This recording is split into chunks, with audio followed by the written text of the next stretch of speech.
Okay, welcome back. So, we are on the module 4 for week 3. This is the fourth video for week 3, and we are continuing our discussion on plastic waste management rules, as well as we'll look at as we said in this week, since rules takes a little bit of time and we are trying to explain it in a bit detail. As the same time, we are also one of the goal we had was to compare this rule, look at the challenges and implementation of this rule, and also talk about the practicality of this rule, whether the things that is being proposed are really practical from whatever is the situation in the country.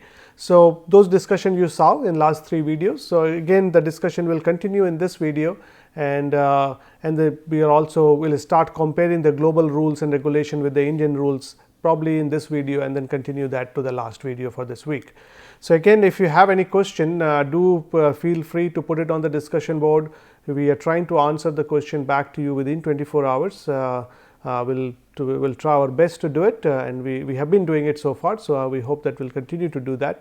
And discussion forum is the only place where you will get the questions answered, because we cannot answer individual emails for several thousand students.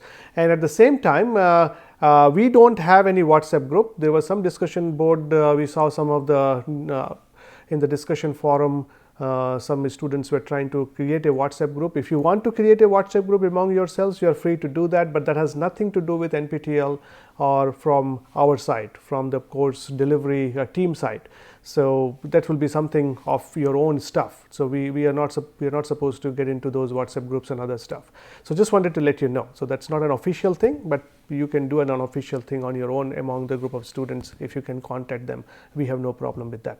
So, but any official information will always be through the discussion forum.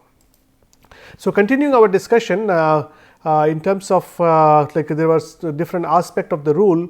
So, there are there is some labeling requirement, as illustrated in this particular slide. There are certain labeling requirement of the products as per the plastic waste management rule. So, each plastic carry bag and multi-layered packaging shall have following information printed in English. So, they have to have these information printed in English. At the same time, I think that they should also, although it says in English, but they should, it's kind of difficult in a country like India, where we have so many different languages are spoken, and so many different languages are used from, say, if you go from one state to another state. So, we cannot have all those languages there, but at least I would Hindi is mostly in the north, and there are some south languages. So, I don't know if we can put some of the other languages in there as well, which will help. Otherwise, many people may not understand English.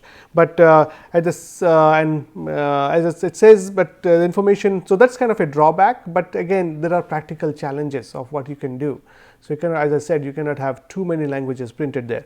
So, carry bag, the name has to be there, the name of the company which makes the carry bag, the registered number, the thickness. Because remember, in terms of carry bag, what is banned now? Anything less than 40 microns. So, 50 microns and above, those bags you still see, which are replacing those 40 microns. So, if you go to a shop these days and they were giving you the thin bag, now they are giving you a little bit thicker bag, which is 50 micron and above. So, which again is it from an environmental point of view, is it a good move? Yes, but is it really solving the problem in totality? No, because if at 50 micron also there are certain dangerous there will be certain impact associated with that. So, what we need to do is ultimately, as I said, as I have been saying many times, we have to start finding the alternative material which can replace plastic and can do all the functions that plastic does. Then only we will have the problem solved.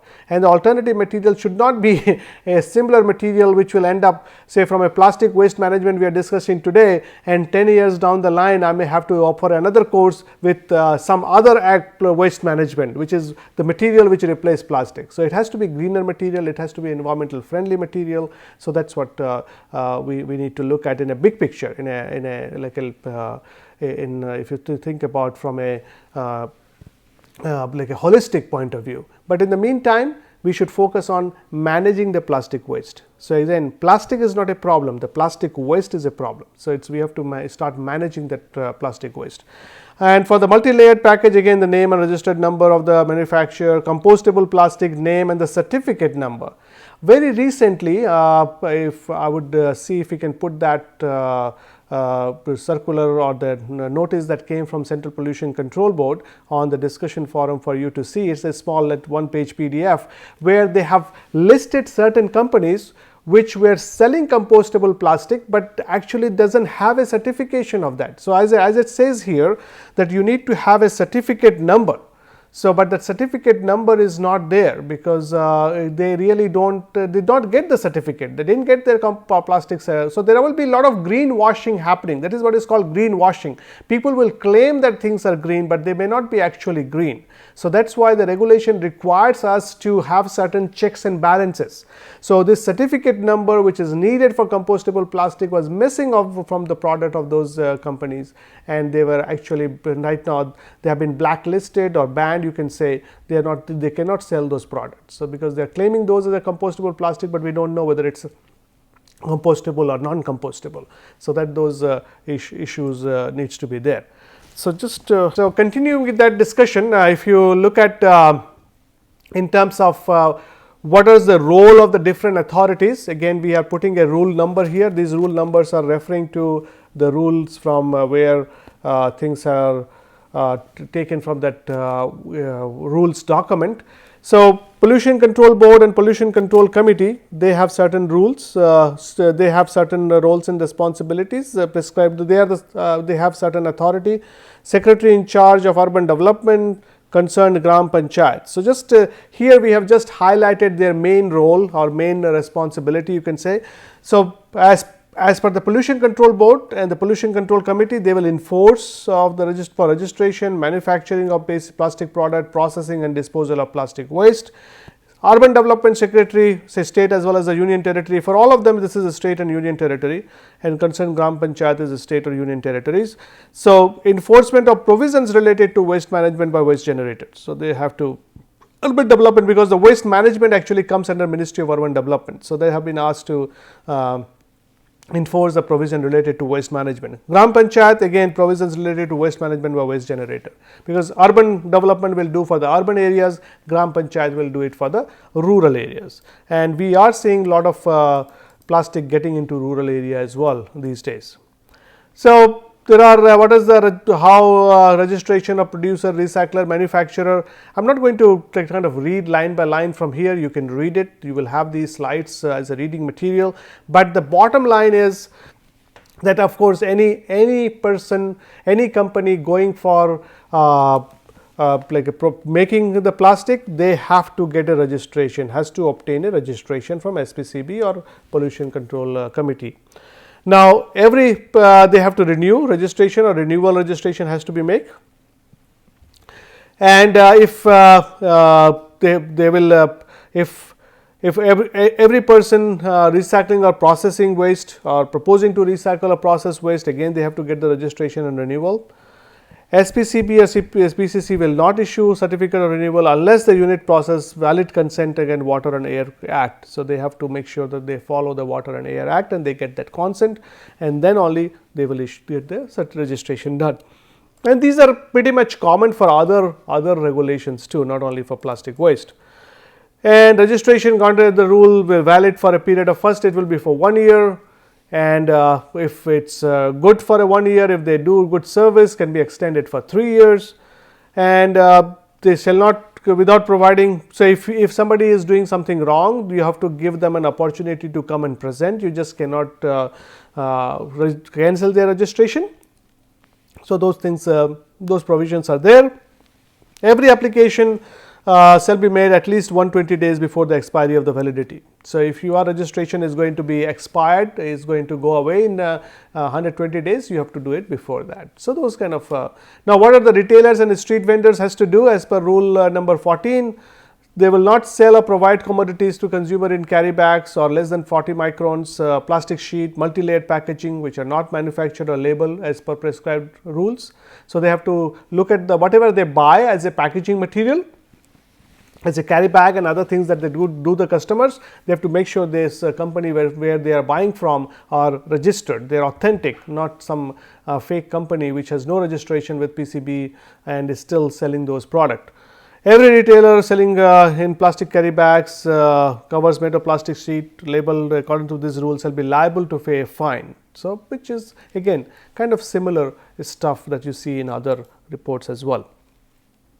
So, explicit pricing of carry bag, will be willing to provide carry bag dispensing any commodity shall register with the local body. The local body with a period of 6 months, payment of minimum fee of rupees 48,000, that is 4,500 per month as a plastic waste management fee. Now, this I am not sure, maybe for shopkeepers also, small shopkeepers it will be a big deal, because that is like too much of a money probably for them, and especially for the street vendors. I am really street vendors to expect them to pay rupees 4,000 per month. So, there is that ambiguity in that rule, whether the street vendors also will have to pay 4,000 per month. That is a lot of money for a street vendor to pay, because a street vendor, say if he makes 300 400 rupees per day, say 400 rupees per day, so 30 days and with a day off, so that may comes down to 25 days or 25 days if he works in a month. So, that is around 10,000 rupees. So, out of 10,000, that is I am talking about his profit and all that, and out of that if he has to pay 4,000 as a, so his monthly income goes down from 10,000 to 6,000. So, that is where actually we need to provide a cheaper alternative to plastic, because plastic is cheap, plastic works really well, it does the function for which it is designed for. That is why people use it. Nobody wants to harm the environment if they do not have to, because if there is an alternative to plastic which is cheaper, almost similar price, and then it is good for environment, everybody would like to go and use that, because but since plastic is so cheap and plastic is so convenient, and that is why people use that. But for street vendors to expect 4,000 per month, I hope it is not, my interpretation is wrong, I hope it is wrong, but the way it is written, that is what it means, that almost 4,000, they will have to pay 4,000 per month, and will be nobody will be able to do that. And then there will be of course a violation of the rules, there will be corruption of the police and all that. So, it's not, so these are the things which, when I say that rule needs to be realistic, rule cannot be just made and which cannot be really implemented, and people, even if they want to follow, may not be able to follow it, because it is not practical. Now, only the registered shopkeepers or street vendors shall be eligible to provide plastic carry bag. The local body shall utilize the amount paid by the customer for the carry bag exclusively for the sustainability of the waste management system within their jurisdiction. Now, that is also, there has to be a separate pool of money.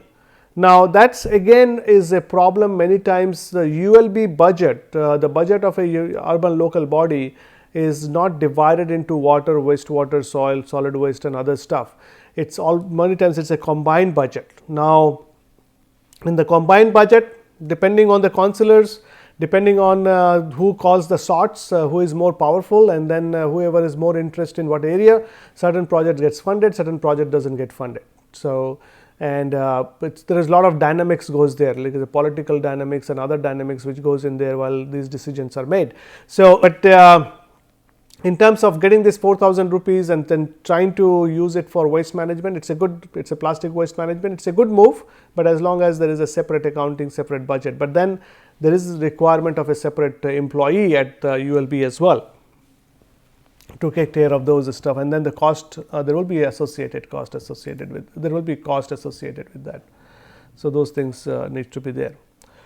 And then in rule 17, it says every person engaged in recycling or processing has to provide an annual report. Local body has to provide an annual report to SPCB. State Pollution Control Board or PCCs will make annual progress report, annual report to CBCB, and CPCB will provide that to central government. So, there is a lot of reporting requirement.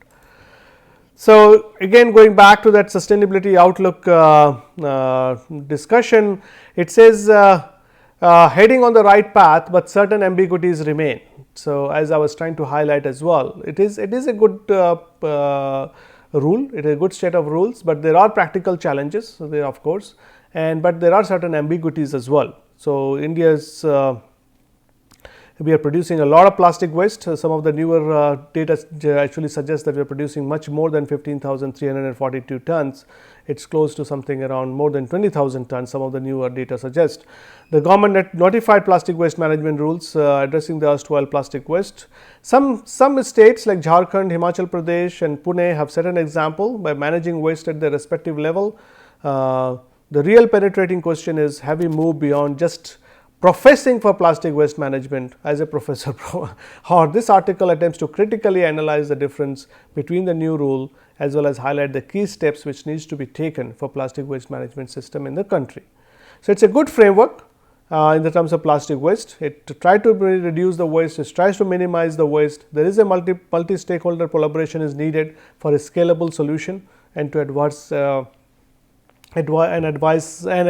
avoid adverse environmental impact of plastic waste. So, many of these aspects is captured in the plastic waste management rules. So, it provides a good framework, but it does fail to address the key objective of reducing and minimizing of using of plastic at the first place. So, how to try to let the production of plastic waste being going down. So, that part is not like a reduce reuse part. There is a little bit less emphasized. Waste management side is emphasized, but many of those things which is being emphasized still needs to be the infrastructure needs to be developed. So, multi-stake collaboration is needed. It's so realistically tested first on local level, then you apply to the national level. Need for EPR policy, clear directions, comprehensive articulated. What does EPR policy you are talking about? And incentives on informal sector, like how to get the informal sectors involved. Online retail companies should also be brought under this PMW plastic waste management rules, because nowadays if you look at the online companies, Amazon, Flipkart and a lot of others like Jabong, there are several if you go online, there are several online portals which sell you products which comes with lots of plastic packaging. Now, who is responsible for that in terms of EPR? There has to be someone responsible. So, those clarity is needed, and there has to be a multi-level collaboration, a multi-stakeholder collaboration. You would need to get policymakers, ULBs, waste generators, plastic industry solution providers, and they have to come together on a table and try to find a possible technical solution or management solution for this problem, especially from a sustainability angle. When we talk about economics, we talk about environmental aspect, which kind of the technological aspect as well, and also at the same time the social aspect. So, social aspect is also very, very important. So, each stakeholders need to take full their responsibility and try to come up with better solution for plastic waste management. So, and then come to have a scalable model. So, right now I think the focus, of course, we need to get on gradually phasing out of those plastic components which are creating nuisance in the environment. We will not be able to phase out entire plastic, like it's not that from 10 years from now there will be zero plastic in our usage. Plastic will still be there, but at least the ones which are creating more problem, like single use plastic, those microbeads, microplastics, which are becoming like a health hazard and environmental hazard, we need to gradually phase them out and try to use alternative material which are cleaner material, which are greener material. But other than that, for the other plastic containing stuff, the plastic will continue to come to the waste stream, and we have to have a good plastic waste management plan. So, that's the most of the stuff, even for municipal solid waste or construction demolition waste or electronic waste that we kind of talk about, that's kind of the area I also work on as my research or consultancy or training, teaching, whatever. So, what we have found is technology is there, waste is there, but taking a proper technology for proper waste and having that interaction, that is what is missing. And sometimes we try to make things too complicated, we try to make something too good, and then in the process we basically end up failing. And so, we look for a smaller, simpler solution to start with, and then you add layer of complexities to that. rather than start with a very complex solution, which requires a lot of technological input and other things, and then it becomes we cannot manage it. We can get a foreign vendor and do it for us in the beginning, but then after doing it, the foreign vendor will take the money and go away, and who will run it? So, I am not saying we cannot take anything from foreign, but at the same time we have to Indianize it and make sure it works in the Indian condition. So, that is very, very important, and those kind of things what we need to brainstorm and come up with solution for this plastic waste as well. So, there was an amendment in 2018 which they recommended a central registration system, producer, importer and brand owners. So, that will kind of ease little bit on in terms of if it is a central registration system. So, rather than at the state level, it even it can cater to the entire country. So, because the waste product may be made in one state, but may be sold in some other state. So, those kind of things will be taken care of, and then even for the online stuff it may be taken care of as well. The rule clarifies that registration mechanisms should be automated and should take into account ease of doing business for producer, recycler and all that. So, CPCB, the central CPCB will do it for the registration of the producer, importer and brand owners. Producers with presence of more than 2 states need to apply for national registry for CPCB, while small producers or brand owner operating within one state, 2 states require a state level registration with the State Pollution Control Board. So, you do not have to come to CPCB, but if you have your operations at several states, it is better you go for the CPCB. So, and then there are certain guidelines has been developed as part of the solid and liquid resource management by SLRM. This is the solid liquid resource management. So, there are certain guiding principle, high level guidance for state SBM directors, implementation framework for district collectors. So, we will look at some of those stuff. So, it says that as a guiding principle, there is an urgent need to reconsider strategy about ban. They need to be reinforced with a strong IEC modules. IEC module basically information modules and stricter enforcement as well as viable alternatives for plastic product.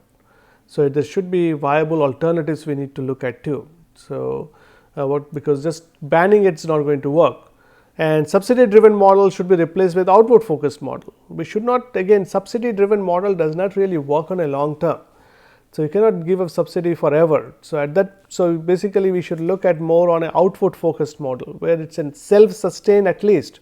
MOUs should be signed with companies to accept plastic as input and bulk purchasing and be done by the governments. This can sustain market driven cycle of plastic waste management and all that. Collection of plastic waste should be formalized. Right now, mostly it is informal sector, local entrepreneurship should be supported. EPR should be leveraged to place burdens on large producers for collection of plastic waste. There should be strong IEC, that information and education component, and monitoring across the value chain to ensure the systems are working optimally. So, we need to monitor the system as well. So, essentially what it tries to tell you is that plastic waste should be, right now it is mostly done by informal sector. We have to start looking at formalizing that sector as much as possible. Of course, there will be resistance because but those informal sector needs a lot of training, a lot of capacity building. So, in terms of doing these things in a much better way, which they can do, but we need to provide them a training for that. Citizens can contact a representative, tweet at them, call them, write letters and emails. So, to make the government accountable, ask a representative to release strategies for combating plastic pollution, like how they will do it, whether find out whether your country has banned micro beads in personal care product. If they haven't, send a letter urging action. Ask for a timeline, whether you ask your local government or ban plastic based or national government to ban micro beads. So, there has to be a timeline associated with that how long it will be done. So, and then show up at the community events. So, show up at community events, talk whenever there is some sudden gathering in terms of getting people feedback, you should be there to give the feedback. So, again, if each one of us does not contribute, then how we should not, if I am not contributing to it, I have no right to expect that other people will contribute to that. So, it's basically we have to contribute if we really want to make our city and state and the country clean. Follow up, you get the information to ensure representative give the commitment they make, call, email, follow up again, thank them when measures pass the reducing plastic pollution, protect the environment. If they fail to meet your expectation, tell them, that it was not done properly. So, that was kind of overall in terms of Indian waste management rules, Indian plastic waste management rules. We took a quite amount of time, and if you look at, we covered like 3.5 videos, more than nearly 4 videos on that. So, almost 2 hours of time discussing threadbare the plastic waste management rules of 2016. So, I hope I want you to really understand that. I know that rules are not a little bit boring sometimes, but we need to learn the rules. So, please watch the videos again and again and again if you have to, and then you will have the slides, so you can look at as a reading material as too, and you can download those slides as well. So, download those waste management rules as well, including hazardous waste management rule. So, let us start looking at for maybe 5 minutes or 5-6 minutes or so, whatever time is left for us in this particular video. We will look at this global rules and regulation, and then we try to compare with how this compares with the Indian rules and regulation.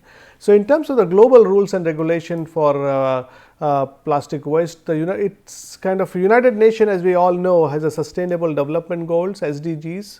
So, SDGs is a plan for action for people, actually for people, planet and prosperity. So, PPP there, consisting of 17 sustainable development goal, and out of that goal 14 aims to conserve and sustainably use the ocean, seas and marine resources for sustainable development.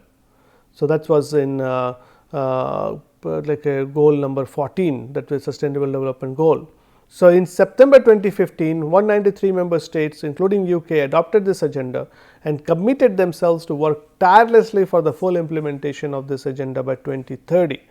Now, 14 includes the target of that by 2025 we will prevent and significantly reduce marine pollution of all kinds, in particular from land based activities including marine debris and nutrient pollution.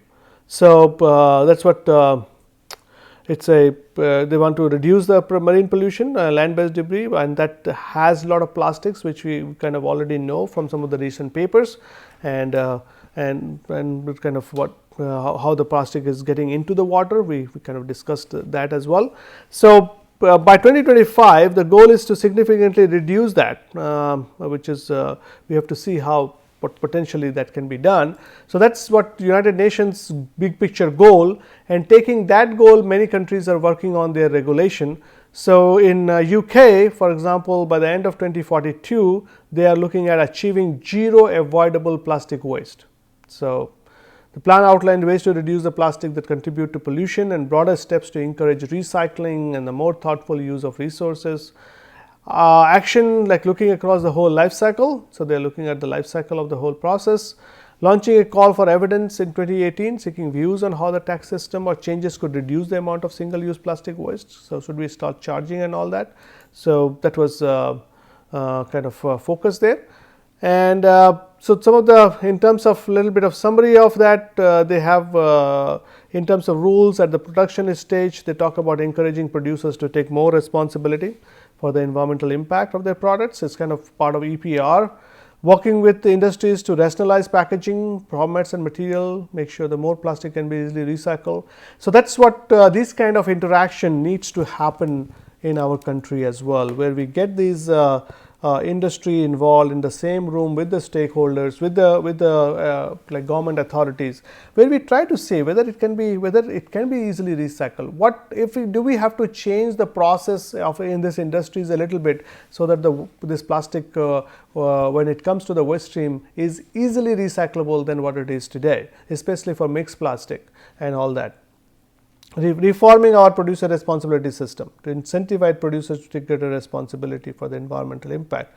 Encourage and development of bio-based, biodegradable and environmental friendly plastic through bioeconomy strategy. Again, this is we have done some work in this area.